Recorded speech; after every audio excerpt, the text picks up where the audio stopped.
Hey guys, this is the Real Hadeel podcast, and today I have Liz Whitehead. She's the CEO of 12.5, and Liz is going to talk to us about basically how to get bigger contracts as a woman-owned business owner. So Liz, tell us a little bit more about how you got started. Sure. Thanks, Hadeel. Thanks for having me. No problem. This has been the result of years and years of working with women business owners to help them get bigger contracts and working with corporate representatives to make sure they're meeting their supplier diversity and inclusion goals. So in 2002, I was working in New York City for an organization called Women Presidents Educational Organization. And I worked there actually processing certifications. So the process of certification is when a woman business owner actually certifies that she not only owns her business, 51%, but she operates, manages, and controls that business. That certification is important because corporations have goals for doing business with women, people of color, veteran-owned businesses, and the like. And they want to make sure for the integrity of their programs that the companies they count their spend with are certified. Mm-hmm. So in 2002, I started in New York just processing certifications for women business owners, making sure they had all their documents together, conducting site visits. And from there, I started working on developing programs so that the women business owners could actually make the most of their certifications, so they could meet operations and things like that. And then also, I was developing metrics and things to be able to keep track of our goals. So fast forward from there, I actually went to grad school in New York, and then I moved to DC and directed the DC office. Mm-hmm. And in 2011, I went to We Connect International, where I worked for 6 years. And We Connect International, We Connect International does the same thing, but for women business owners internationally. Wow, so, interesting. I didn't know that. Yeah. And they have a big network of thousands of women business owners from 110 countries, I think, that are, again, looking to connect with big corporations, but also other women business owners. And so what I've realized in my 16 years of doing this was that women business owners and business owners in general needed a little more guidance and consulting about how to really make it work for them. Right. I think organizations provide great training, and so I pick up when those organizations leave off to give actually personal, customized advice about who you need to talk to, how you can approach them, and then how to continue from there to make your contact into a sale. That's amazing. I love what you do because that's one of the hardest things for a woman to kind of get in front of those bigger corporations, get in front of those big types of projects that, could really change their business, and take it to the next level. But the difficulty of first getting certified, then getting in front of them and actually trying to find the places where they're even at it's complicated, because as a woman business owner, as myself, you don't necessarily have a lot of the time to do all those things. So being able to hire someone like you who's an expert at it, that's phenomenal. That's amazing. Yeah, thank you. Yeah, and I think it also starts, I think all business owners, especially as a small business owner, there's a couple of things you can kind of blur networking and business development and sales all together. Right. So, networking is just the ability to reach out to people who I heard someone on another podcast describe this as, it's not who you know, it's who you know that likes you. I thought that was really good advice. And that's your network, is like you're building not only people you know, but people you know that like you. And then sales, I think people understand, but I think they jump to that immediately.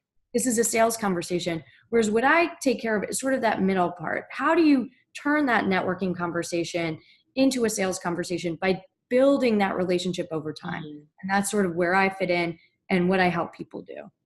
I like what you just said there, because most people, when they go networking, they think, okay, I just got to get in front of them, get their name, get their email, and then just try to set up the meeting and then go straight into the sale. But what your approach is, it's more relationship building versus getting the sale, I would say. It's like building rapport with them, meeting them for the first time, and then being able to continuously build that relationship, where it's now, when you actually really technically go into the sales meeting, it's really not a sales meeting, it's more so of a conversation, how you two can get started.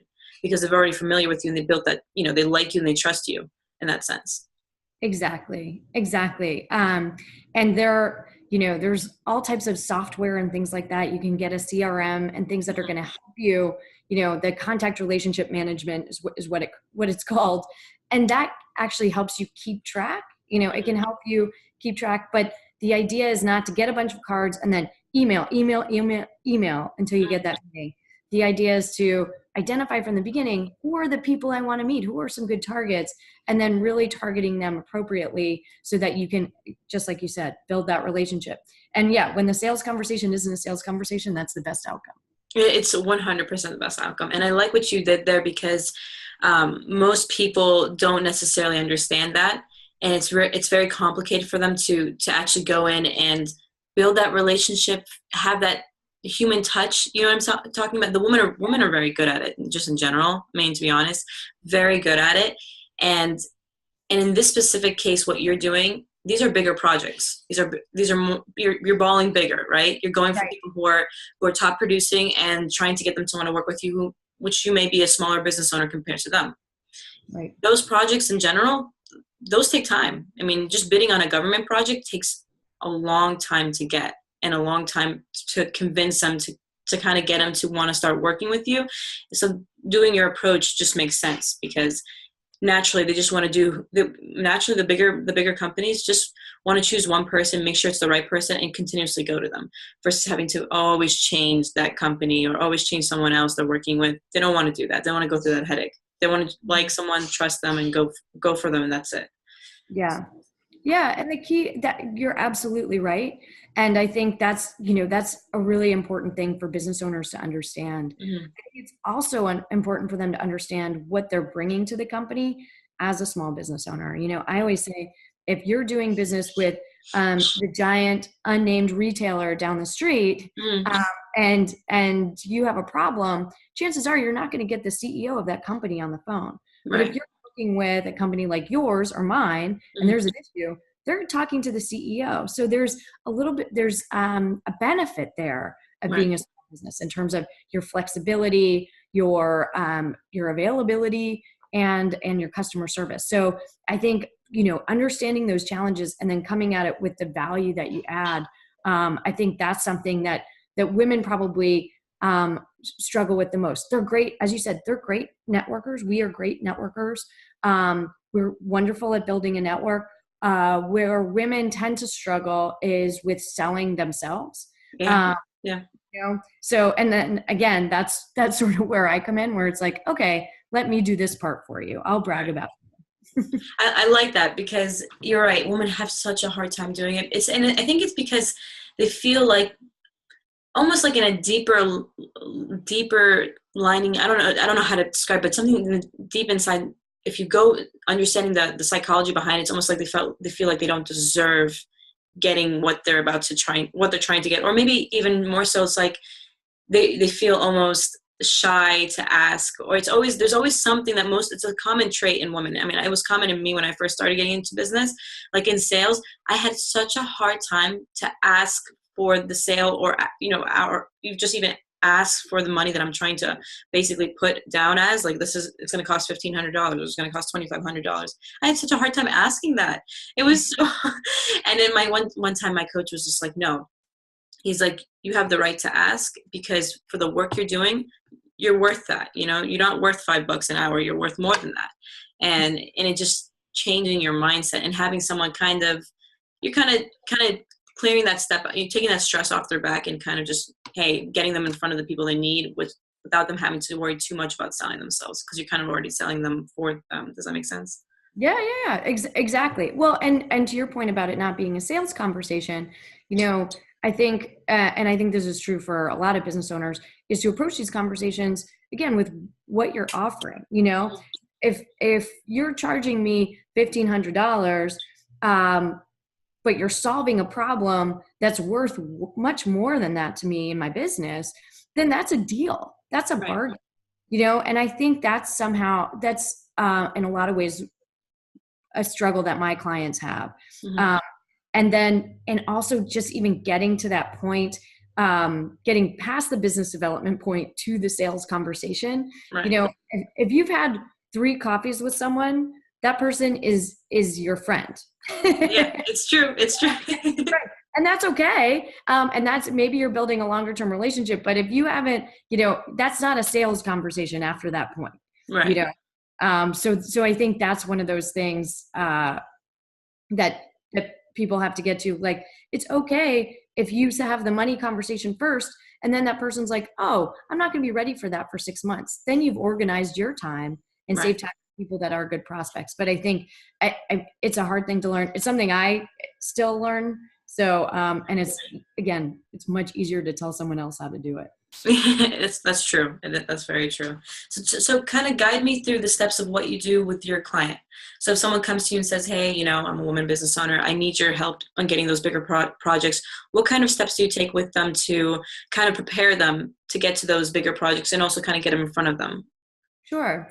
Well, the first thing I would do is clarify. I think in this area, a lot of people are confused about government contracting versus working with major multinational corporations. Yeah, can you Uh, explain the difference for that too? That would be yeah, great. absolutely. So I typically work with certified businesses. So women business owners that are looking to get certified, they think that certification might be a value for them. Mm, Um, but they've heard probably horror stories about it, that there's a ton of paperwork, that it costs a lot of money, and that kind of thing. So the first thing I do is demystify all of that. mm, So, as I explained before, certification is the process of certifying that your company is 51% operated, managed, and controlled mm, by. So that means that, and when people get nervous about the certification, I'm like, as long as that describes your company, then you're fine. right. If there's a male business owner, but you're really in charge, that works out well. Mm-hmm. Uh, so those are the kind of things that they're looking at at the certification. There's no minimum amount of revenues that you need to have. There's no minimum years in business. Mm-hmm. Uh, Now, and the certification that I am most familiar with is the Women's Business Enterprise National Council certification. And when people apply for that certification, they will have a national certification. It's valid nationally. And at the same time, they can get a women-owned small business certification, which Mm-hmm. is valid with federal government contracts. Okay, So gotcha. so I think that's where some of the confusion comes in, but there's actually two separate processes and two separate certifications. Mm, Women-owned small businesses for government contracting, and the government, their agencies are mandated to have 5% spend with women-owned businesses, mm-hmm. and they have to be small businesses. So that's where that small designation comes in, and the SBA designates what's a small business. The Small Business Administration designates that. On the WeBank side, or the corporate side, they are looking for the WeBank certification, so it's a WBE certification, but you can be as large, there's $1 billion businesses that are certified, and get value from that certification. Wow. So Okay. I think that's important for people to know too, is that on the WBE side, there's no size limit. You don't have to be a small business. You just have to be a woman-owned business to approach those contracts.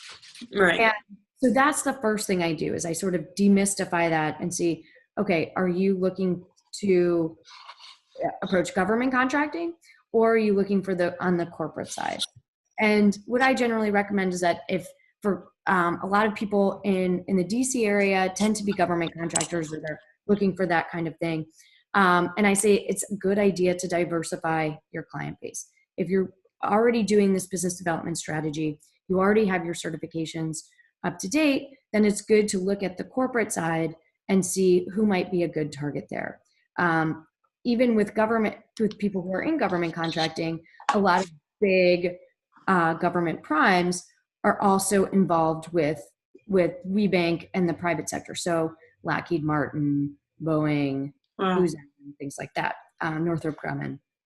So there's different ways to approach that. So the first thing is sort of demystifying and seeing what people want to get out of it. Then Mm-hmm. once they do that, I say, okay, taking a look at this, if they're not certified, the certifications that might work for them.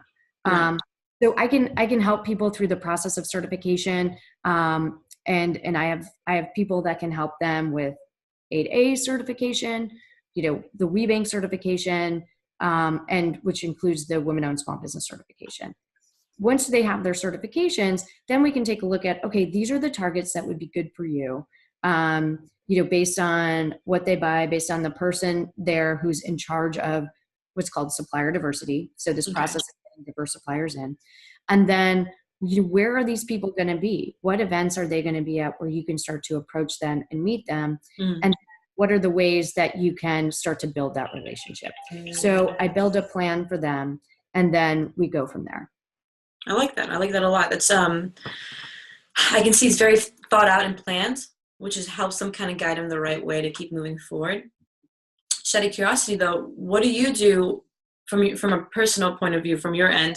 How do you get in front of these bigger corporations? What do you do? What's your, like? I guess you don't have to go for your secret sauce, but like, what do you do to kind of put yourself out there and get those kind of clientele for your clients? Yeah. Well, so the easy answer is that I've been doing this for a long time, so I know a lot of these people. Right. I know a lot of the supplier diversity people and how things work. Mm-hmm. The other thing is they will, sometimes they'll tell me things that they won't tell another business owner who's looking to do business with Right. them right away. So I can get kind of that inside scoop. I think that's probably the secretest of my sauce. But the other thing is that there's a lot of different places for information. Once you get these certifications, like once you get the women-owned small business certification, you get inundated with emails and things that you have to pay for to elevate your business and position yourself. And what I help people do is kind of weed out what they do and don't need to do, Mm. and say, this is going to be really strategic for you. So for example, if I have a client that's like, I really only do business regionally, then obviously we would focus on the companies that are located here. I wouldn't say, oh, well, you know what, you need to go after Boeing, which is which is out in Washington and doesn't really participate that much on the East Coast. Whereas at the same time, I might say, but Microsoft, although they're headquartered in Washington, actually does a lot all over the country and participates here locally as well. So I would take a look at that and give them sort of the next step beyond the information they get on websites and through directories that are available to them. I love it. I love it. It really shows that kind of why you're so important. Having that middle person is so important because, like you said, sometimes they'll share things that they won't share with someone who wants their services. And that kind of gives them the edge of, hey, this is what they want. So if they have to first, for example, do a proposal for them or whatever it may be, they'll understand what they're looking for the company already before even, meeting them. Right. And I like that a lot. As a woman business owner, though, I know you talked a lot about being prepared for what these companies want. If let's say there's a woman out there who owns her own business and is trying to do the things that you're saying and maybe possibly hire you to do that to help her with it, what steps does she need to take in the beginning before coming to you to make sure that she's qualified and prepared and ready to kind of go when you're ready to give her those contacts? That's a great question. And to be honest, I will talk to anyone. Mm-hmm. I will talk to a woman who's just starting out, and like, what do I need to think about before I get started? I'm happy to talk to that person. I'm happy to talk to the person that's like, I don't understand the certification or if I need it. I'm happy to talk to someone that's like, okay, I'm ready to get to the next step. But I would say, to be most effective, I think the idea is to have a marketing plan laid out ahead of you, Mm-hmm. to get started. Because one of the things I can do is I can develop your materials, and I can if you give me like a 20 slide PowerPoint deck, I can make that into a 1 or 2 page capability statement that potential corporations are going to want to see and then pass on to other people in their companies. But what I can do is develop your messaging for you. I can't develop what your value add is and why you're differentiator in the market. I could certainly refer to people that do that marketing and branding part. But I think if you have, what your marketing plan is, yes, I want to target large corporations, or big government contracts, and this is why, then I can sort of take you through the next step. I love it. That's awesome. That's definitely helpful because I know there's a lot of women out there who probably are in this stage. I've talked to many and they're just like, I know I should be woman certified. I know it would give me a little bit of an edge. I just don't know where to go. And obviously, it's easy for me. I'll just be like, oh, I know Liz. I should go talk to her. Send them my way. I'm happy to talk to anybody about it. Even if at the end of the conversation they decide, oh, I'm not ready yet, I think that's the best outcome, because when they are ready, then they can trust that I will lead them in the right direction. Exactly. I'm not a certification evangelist, um, except for the people that it really works for. Right. And I mean, it's similar to kind of how we met in a way. I approached you, I heard what you did, and I was just like, I don't know if I'm ready yet, or I don't know if this is something I can start doing. But after talking to you, I was like, this is definitely something I should start doing. And so I can definitely vouch for you and say that, yeah, you're definitely really, really helpful. So you'll be hearing from me very soon with my business. Excellent. Excellent. No, but tell me a little bit more about kind of a little bit more about your background in the sense of what are your plans with your company now? Like, where are you trying to go? What's the avenue you're trying to take? Are you trying to just grab the clientele you want to move forward, or more so are you looking to kind of coach people through online programs? What are you considering the next step? Yeah, this scaling portion of it. Well, what I like to do is build up I call it a bench, like a bench of people that, when I get approached for things that I can't necessarily help with, work with them so I can say, oh, we can provide a complete solution to you. So for example, that the marketing and branding help, the really detailed help about government contracting, and things like that. So I'm starting to build out a bench of people so I can offer a complete solution to a business owner, regardless of what stage she's in. And the other thing is I'm starting to work with some of the corporations themselves so I can work with their suppliers or their potential suppliers and build programming for them. Awesome. Yeah. Yeah. So, and again, working with other business owners as partners so that we can say, oh, okay, do you want a diversity and inclusion training? Great. We can do that. Do you want, more of a mentorship program for your employees? We can do that. Mm-hmm. I love that. I like that a lot. And tell me, I know getting certified can help a woman a lot, but why do you think that it gives them more of an edge than everyone else? Who, let's say a woman who doesn't get certified and tries to bid on a project? Mm-hmm. Maybe just to show the worth and the value of why being certified is important.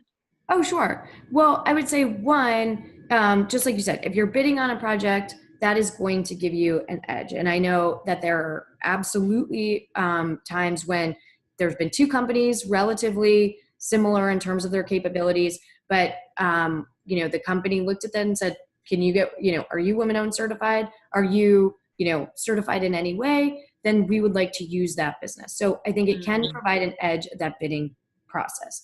But even before you get to that point, it's another entry point to large corporations, which can have a somewhat Byzantine bureaucracy, or they can be, from the outside, they can be kind of opaque.